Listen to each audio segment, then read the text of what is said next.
Registre seus votos no terminal.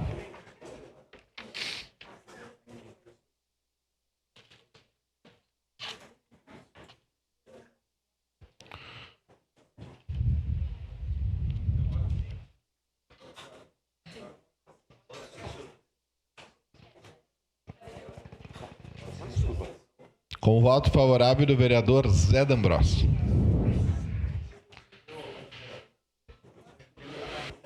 Está encerrado o registro de votos, está encerrada a votação. A moção número 22/2026 foi aprovada pela maioria dos vereadores presentes, com a ausência do vereador Wagner Petrini, com abstenções dos vereadores Cláudio Libardi, Juliano Valim, Andressa Marques. Está em representação desta casa, na cidade de Esmeralda, na Romaria do Senhor Bom Jesus, o vereador Jack.